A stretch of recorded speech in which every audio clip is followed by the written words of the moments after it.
in Exodus 14, en dis nou, julle manne moet mooi luister daar agter asseblief. Wil julle nie hier voor by my kom sit nie? Julle manne, kom Daniel, kom, bring vir sis en almal saam. Kom sit hier voor. Julle gaan my help. Kom Manko, jy moet opkom. En Pappels. Jy het gedink ek gaan jou mis. Ek het jou gesien daar by Nalo nou die dag aan. Jy was in my dom gewees. Sit hier voor. Julle gaan my help. Okay, Daniel sê hy wil die agterkos nie. So ons los. Dis belangrik. Hy het 'n belangrike werk daar agter. Hy weet dit nog nie. Okay. Maar luister julle, kom. Okay, voordat julle my help. Net so. So ek wil vanoggend gou stil staan by 'n storie wat ons almal baie goed ken. En dis die storie van die Israeliete wat deur die Rietsee getrek het. Julle onthou die storie? Ek hoop julle ken die storie. Hulle kom nou uit Egipte uit. Hulle trek deur die woestyn. Die Here het vir hulle deur die pla en goeters Farao se hart sag gemaak en hy het gesê, "Goed, ek gaan julle laat gaan, want julle is bad mense. Julle veroorsaak net moeilikheid. So julle kan nou gaan. Die Here het ons vir hulle 'n land beloof, die land van Kanaan." Ken julle dit? Ken julle dit? Okay. Julle ken dit. Alright. So nou kom hulle hier by die see aan. Hier lê is nou eintlik so 'n meer, is nou nie hierdie groot oseaan nie, maar is nou uit 'n begin hier en 'n einde daar. Okay. So hier kom hulle aan en hier agter hulle sien hulle daar om die stof aan. Die klomp Egiptenare is op pad. Want hulle sê, nee. Ons gaan nou swaar kry in ons land, want ons gaan nou al die werk moet doen wat die Israeliete gedoen het. So ons wil hulle nou gaan terugkry. Nou sê die mense wat daar op die rivier se wal staan, maar die Here het dan nou gesê, ons moet trek en hy gaan vir ons sorg. Maar nou kom hierdie om Egiptenare, nou wag nou. Ek meen, hier staan ek nou. Ek het nou net gedoen wat die Here gesê het ek moet doen. Maar nou is ek in die moeilikheid. Ek het nie gekies nie. Ek het nie gevra daarvoor nie. Dis mos nou onregverdig, Tannie Marie. Ek doen mos nou net wat die Here vir my gesê het. En ek het nie in my kop besluit ek wil moeilikheid maak nie. Ek was nie onverantwoordelik nie. Ek het net gedoen wat die Here gesê het ek moet doen. Hier staan ek. Tussen die duiwel en die diep blou see. Letterlik. 'n klomp kwaad Egiptenare met strydwaans en wapens. Ons het niks. So hierdie is 'n losing battle. Was jy al daar in jou lewe? Was jy al daar in jou lewe? In die goedheid van jou hart doen jy wat voor jou is. En jy soek nie moeilikheid nie. Jy maak nie moeilikheid nie. Jy doen wat jy glo reg is. In die volgende oomblik is jy tussen hierdie twee onmoontlike goed wat voor jou lê. Of jy nou die kant toe gaan, daar's moeilikheid. Of jy hierdie kant toe gaan, daar's moeilikheid. Daar is net geen uitkoms nie. So wat doen ons dan? Ons maak planne. Jy maak planne. Nou wat is 'n plan kon hierdie Israeliete nou maak? Swem was nie 'n opsie. Kyk, want daar's ouers en kinders en in elk geval, hulle het nie geglo in swem daai tyd. Baklei met die Egiptenare was nie 'n opsie. Om met die Egiptenare te onderhandel was nie 'n opsie nie, want daai ouens was nie in geen by vir onderhandeling. Wat was die enigste opsie wat vir ons was? Om na die Here toe te gaan en met hom te baklei, nee. En te sê, Here, maar hier staan ek. Dis onregverdig. Ek het nie gevra hiervoor nie. Ek het ons net gedoen wat U vir my gesê het om te doen. Wat ek aan my hart geglo die regte ding is. En weet wat sê die Here vir hulle? Kan julle ons ou die Here sê? vir hulle, staan stil. Staan stil. Wees stil. Wees stil en sien die redding wat ek vir julle bring. Staan stil en sien. Luister. As die moeilikheid se stof al duideliker raak hier agter jou, en die water hier voor jou gaan nie weg nie, is die laaste ding wat ek en jy wil doen. Stil staan. Nie waar nie? Want ek soek nou 'n oplossing. Here, jy moet nou 'n boot laat verskyn, of iets moet nou gebeur. Jy moet hierdie Egiptenare se harte verander, of iets moet, die aarde moet oopgaan en hulle insluk. Maar maak nou net 'n plan asseblief, want hierdie moeilikheid kom en ek sien nie 'n uitkoms nie. Die Here sê, staan stil. Nou wil ek julle terugvat. Waar het hierdie storie begin? Dit het begin by Moses, wat by die brandende bos gestaan het. Julle onthou die storie van die skoene, né? Waar die Here vir Moses gesê het, Moses, trek uit jou skoene, want jy staan op heilige grond. Julle manne het daar 'n mooi vellies. Dat my baie in my eie vellies. Jy sien, vellies, is nou nogal 'n hele paar ouens wat vellies. Jan het vellies aan met rooi sole. Ek het 'n paar skoene van jou, nou bly vergeet om hulle vir jou te bring. Vellies het nou half dit raak 'n stelling. Weet, dis 'n modegier. Dit sê vir ons is Suid-Afrikaans. Dis uniek aan ons. Ek sien tot die Engelse dra nou vellies. Maar dis 'n ding. En so raak skoene 'n ding. Skoene is 'n statussimbool. Skoene is baie keer, of in die meeste gevalle ook, 'n teken van die pad wat jy geloop het tot nou toe. Die Here sê vir Moses, trek uit jou skoene, want die pad wat jy geloop het tot nou toe, ek gaan vir jou iets anders wys. En dit wie jy dink jy is, Moses, ek gaan vir jou iets anders wys. Jy dink jy is iemand, ek gaan vir jou iets anders wys. En wat sê die Here vir hom? Die Here vra, Here, wie moet ek sê stuur my? Toe sê hy, ek is, stuur jou. Ek is.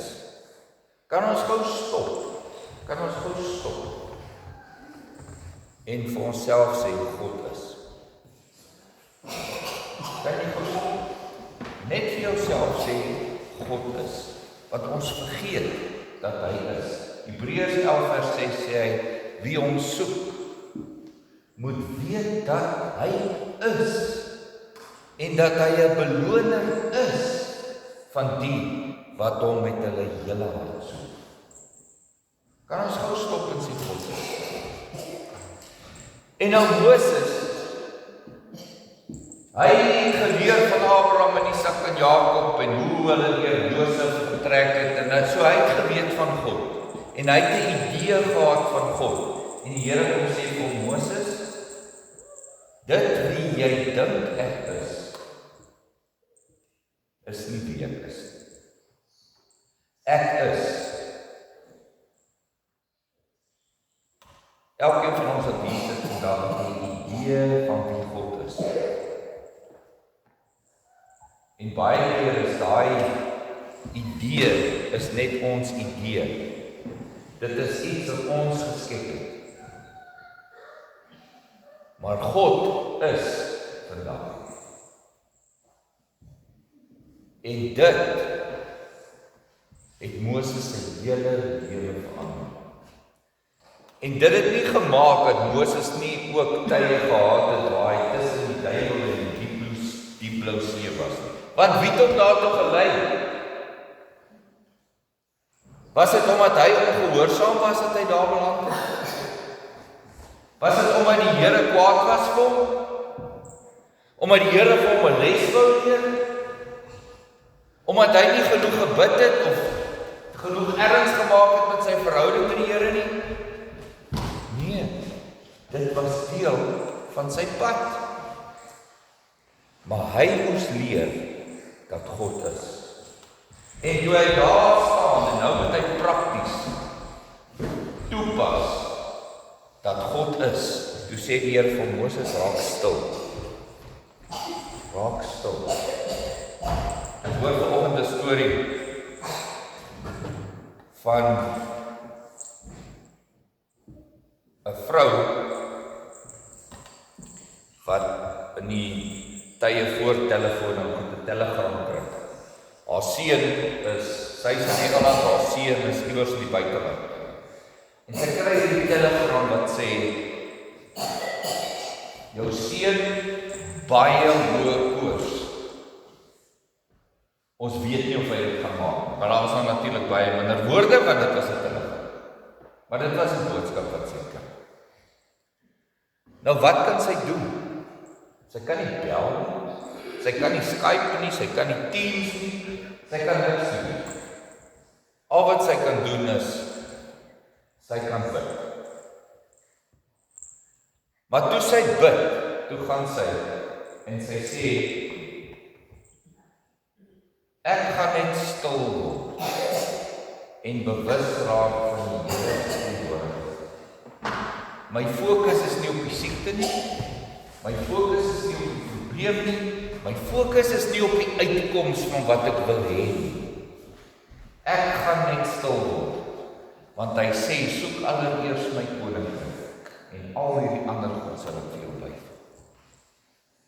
En sy gaan word stil, kom in die teenwoordigheid van die Here, en sy raak rustig, sy raak kalm, sy gaan slaap soos 'n babie. En die volgende oggend kom 'n telegram. Koors het gebreek deur die nag. Jou seun is maar.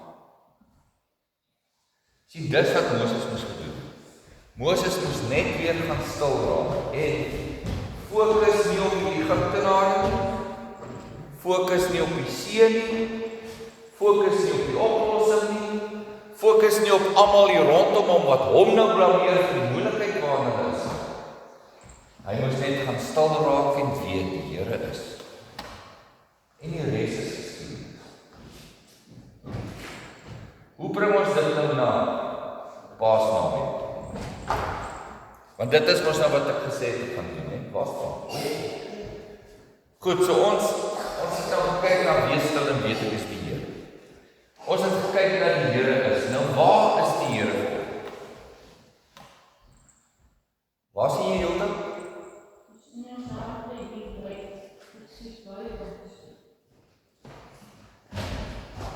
Kan ons nou stop en net vir 'n oomblik dink en ons bewustheid na daai waarheid toe bring. God is in my. Weet julle, daar's een sonde. Julle hoor my nie baie preek oor sonde. Want daar's net een sonde. En dis om te glo dat jy 'n lewe kan hê buite God. Dis die enigste sonde wat is. Dat jy kan glo ek het 'n lewe buite God. Dit is 'n totale illusie. Dit is die grootste onwaarheid wat daar is. In hom leef ons, beweeg ons en het ons bestaan. Enigiets buite dit is jou skepping. En jy is God van daai lewe. Ons skep van afgod. Daar's net een lewe. En dis die lewe wat hy binne in jou lewe. En dit is die lewe wat jy uit hom uitleef. Ons lewe nie vir God nie. Ons lewe uit God. Want ons dink ons kan ons lewe vir hom gee, maar dit is 'n totale illusie. Jy kan nie iets vir die Here gee wat nooit joune was.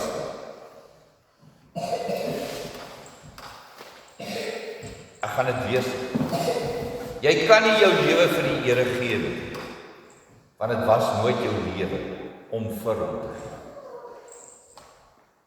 Al wat kan doen, soos om Gideon nou elke Sondag vir ons sê, om bewus te raak, dat hy is binne ons, en dit is die enigste lewe. So Jesus self het gesê, as jy my volg, en nou kom ons by die koneksie met Paasdag, as jy my volg, neem jou kruis op daagliks. Jy moet jouself daagliks kruisig. Wat bedoel hy daarmee? Die persoon en die lewe wat jy geskep het, buite God, moet gekruisig word. En die manier hoe jy dit doen is om bewus te raak en te glo te bely. Daar is net een God en daar is net een lewe. Enige lewe buite God is 'n illusie. Enige lewe buite God is 'n illusie. Dit bestaan nie. So as dit sy lewe is, om Gideon, mag ons weer jou baadjie gebruik. Mag ons weer jou baadjie gebruik. Ek wil oom se baadjie neem. Maar kan oom vir die gemeente verduidelik wat ons gedoen het met jou baadjie verlede week? Ja, jy het gesê dit is 'n swaar baadjie. Ja.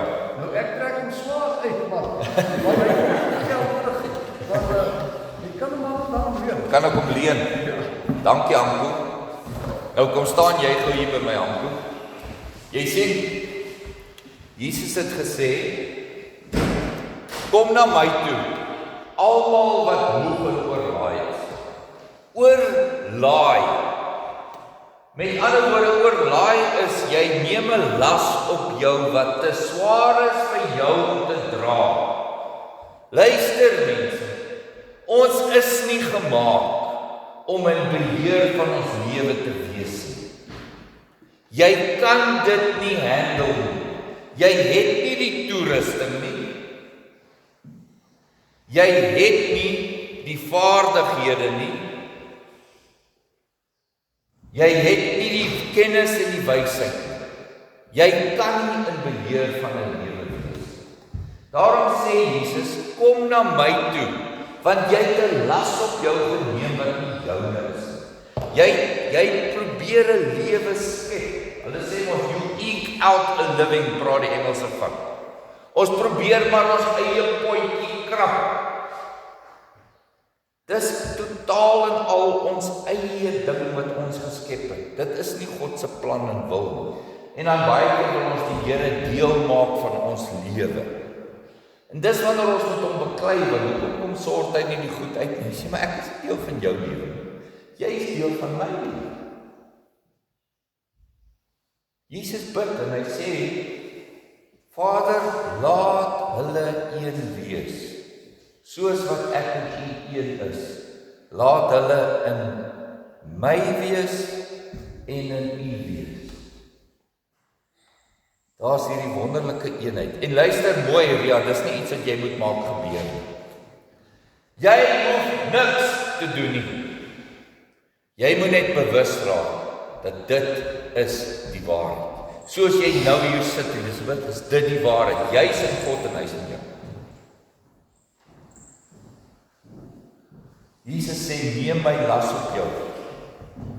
Neem my las op jou. Dis 'n ligte las.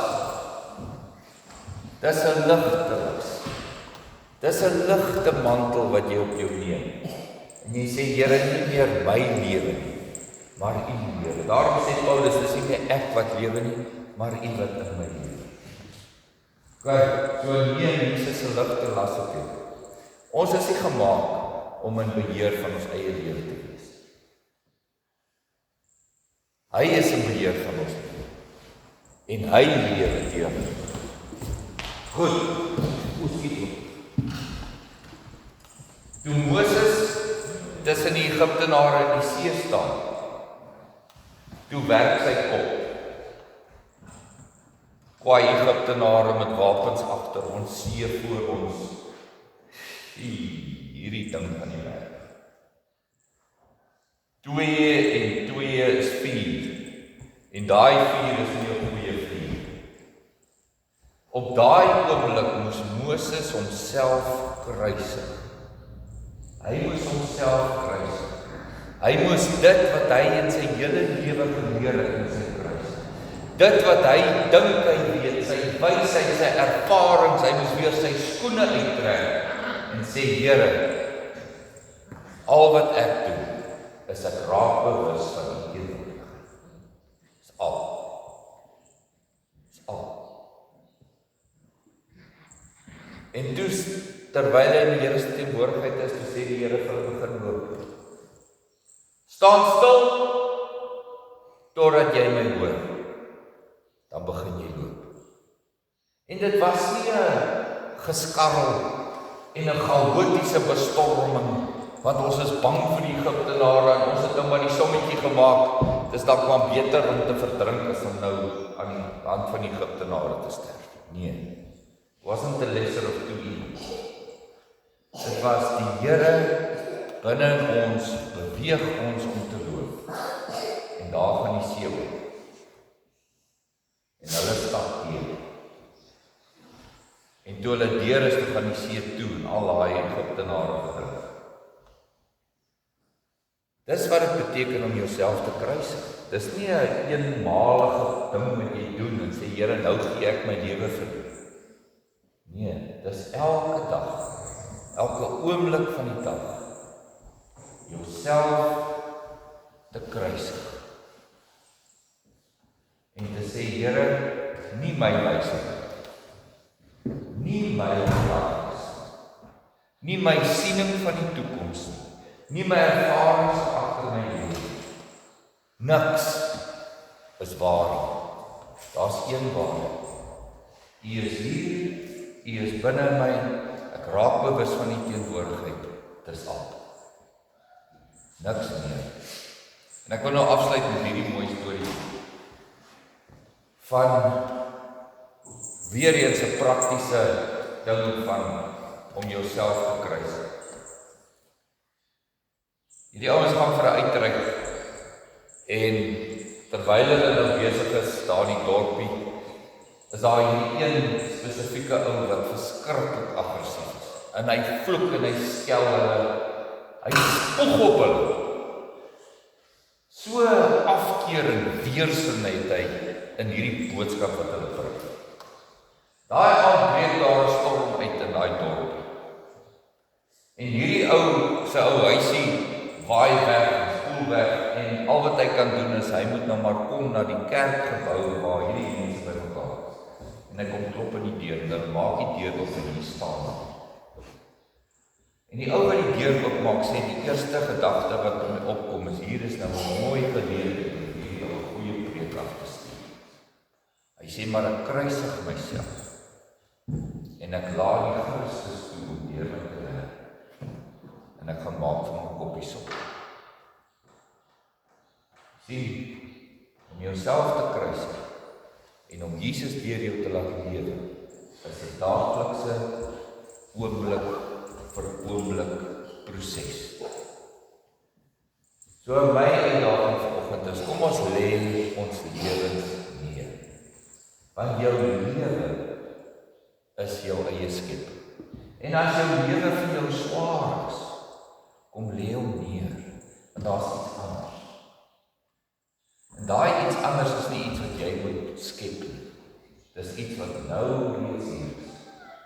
Al wat jy moet doen, is om bewus te raak